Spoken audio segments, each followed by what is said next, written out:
ఆంధ్రప్రదేశ్ ప్రభుత్వం ఇక మీదట ఈ ప్రభుత్వ పరిధిలో ఆంధ్రప్రదేశ్ రాష్ట్రములో ఎవరైనా కూడా నూతన భవనము కొత్త ఇల్లు నిర్మించుకోవాలంటే చంద్రబాబు నాయుడు సారథ్యంలో మున్సిపల్ మంత్రి నారాయణ సహకారంతో ఆంధ్రప్రదేశ్ ప్రభుత్వం ఈ గృహాలు నిర్మించుకునే వారికి చక్కటి శుభవార్తను అందించింది. ఇప్పటి వరకు భవనం నిర్మాణం చేసుకోవాలంటే నానా తంటాలు పడాల్సి వచ్చేది. అటువంటి ఇబ్బందులకు పూర్తిగా చెక్ పెడుతూ 15 మీటర్ల ఎత్తు వరకు అంటే 5 అంతస్తుల భవన నిర్మాణం వరకు ఏ ఆఫీసుల చుట్టూ తిరగకుండా ఎవ్వరికి ₹1 లంచం ఇవ్వకుండా పారదర్శకంగా ఇల్లు నిర్మించుకునే విధానాన్ని రూపొందించటం అనేది విశేషం. ఒక్కొక్క అంతస్తు 3 మీటర్లు వేసుకున్న 5 అంతస్తులు. ఈ విధానం ఇప్పటికే హర్యానా, గుజరాత్, ఢిల్లీ రాష్ట్రాల్లో అమలవుతూ ఉంది. చంద్రబాబు నాయుడు కొత్తగా మళ్ళీ రెండవసారి విభజిత ఆంధ్రప్రదేశ్ రాష్ట్రానికి ముఖ్యమంత్రి అయిన తర్వాత అవినీతి రహిత పారదర్శకమైన పాలనను అందించాలి, ప్రజల కష్టాలను తీర్చాలనే సంకల్పంతో ఈ టౌన్ ప్లానింగ్ విభాగం అంటేనే చాలు, ఇది నరక కోపము, అవినీతి కోపం.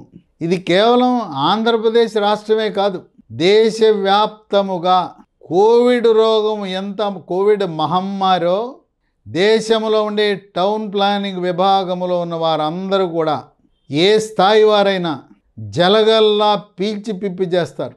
ఆ విభాగం అంటేనే అవినీతికి మారుపేరు. అటువంటి విభాగాన్ని ప్రక్షాళన చేసే కార్యక్రమంలో భాగంగా మనం చేయవలసిందల్లా ఎవ్వడికి చేయి తడపవలసిన అవసరం లేదు, ఆమ్యామ్యాలు లేవు, తర్వాత ఆఫీసుల చుట్టూ తిరగవలసిన పని లేదు. మనం ఒక లైసెన్స్డ్ సర్వేయర్ను గుర్తించండి.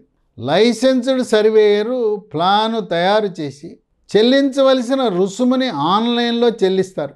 ఇక అది ఆటోమేటిక్గా మనకు అనుమతి వచ్చినట్టే. దీన్ని న్యాయ పరిభాషలో డీమ్డ్ పర్మిషన్ అంటారు. అంటే ఆటోమేటిక్ పర్మిషన్. మనం దాంట్లో కంప్యూటర్లో పెట్టామంటే పర్మిషన్ వచ్చేసినట్టే. అయితే మరి అక్రమ నిర్మాణాలు జరగచ్చు కదా, మరి దాన్ని ఎలా చెక్ చేస్తారంటే దీనికి మున్సిపల్ శాఖ వారు ఒక టాస్క్ ఫోర్స్ని ఏర్పాటు చేశారు.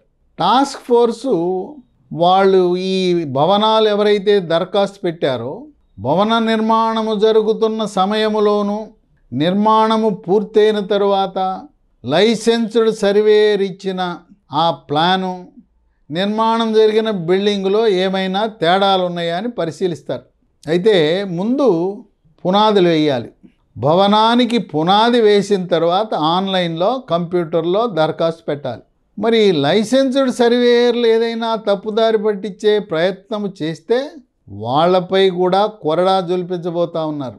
ఎవరైనా లైసెన్స్డ్ సర్వేయర్లు తప్పుదారి పట్టించే విధంగా భవన నిర్మాణము చేసుకుంటున్న యజమానిని కానీ ప్రభుత్వాన్ని కానీ మోసము చేసినట్లుగా రుజువైతే లైసెన్స్డ్ సర్వేయర్ లైసెన్సు రద్దు, అంతటితో కాకుండా అతనిపై క్రిమినల్ కేసు నమోదు చేసి లైసెన్స్డ్ సర్వేయర్ని జైల్లో పెట్టడానికి కావలసిన మున్సిపల్ చట్టంలో ఉండే సవరణలు కూడా చేయటం జరిగింది. అంటే దాదాపు 95% భవనాలు ఎటువంటి ఇబ్బంది లేకుండా నిర్మించుకోవటానికి ఈ రోజున మార్గము సుగమమైంది. ఒక్కొక్కటిగా 2019 నుంచి 24 వరకు ఇసుకే బంగారమాయ అన్నట్టు వైఎస్ఆర్సీపీ నాయకులు ఇసుకను అక్రమార్కులు వాళ్ళ అమ్మకాలు సాగించారు. ఇసుక లేని కారణం వల్ల 2019 నుంచి 24 మధ్యలో జగన్ ప్రభుత్వంలో భవన నిర్మాణాలు నత్తనడకన సాగాయి.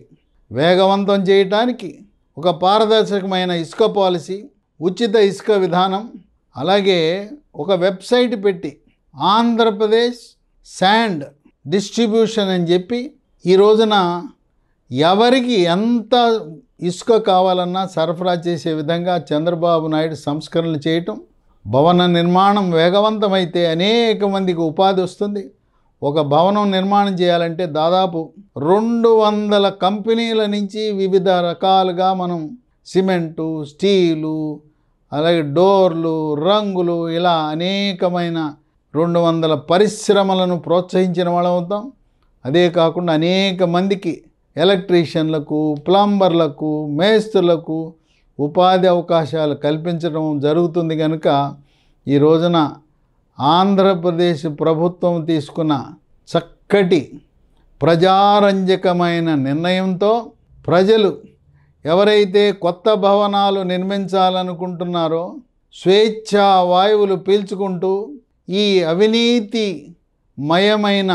టౌన్ ప్లానింగ్ వాళ్ళ యొక్క హింసలకు గురి కాకుండా వాళ్ళు కొర్రీల మీద కొర్రీలు, అది లేదు ఇది లేదు, ఇచ్చినా కూడా సర్టిఫికేట్ ఇవ్వలేదని మళ్ళీ రాస్తుంటారు.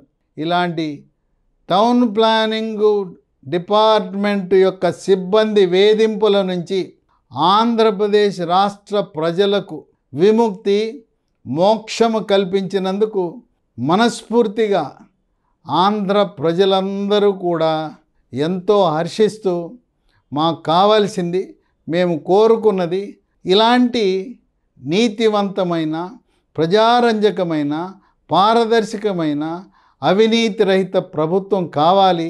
చంద్రబాబు నాయుడు 5 సంవత్సరాలే కాదు, 29లో జరిగే ఎన్నికల్లో మళ్ళీ ఎన్డీఏ కూటమి ఆంధ్రప్రదేశ్ రాష్ట్రంలో మరొకసారి అధికారంలోకి రావాలని ఆంధ్ర రాష్ట్ర ప్రజలు మనసారా దీవించటం, ఇలాంటి స్ఫూర్తిదాయకమైన విధాన నిర్ణయాలు ప్రజల యొక్క మనస్సును ఆకట్టుకోవటం, హృదయాలను ఆకట్టుకోవటం అనేది ఒక విశేషముగా రాజకీయ విశ్లేషకులు భావిస్తున్నారు.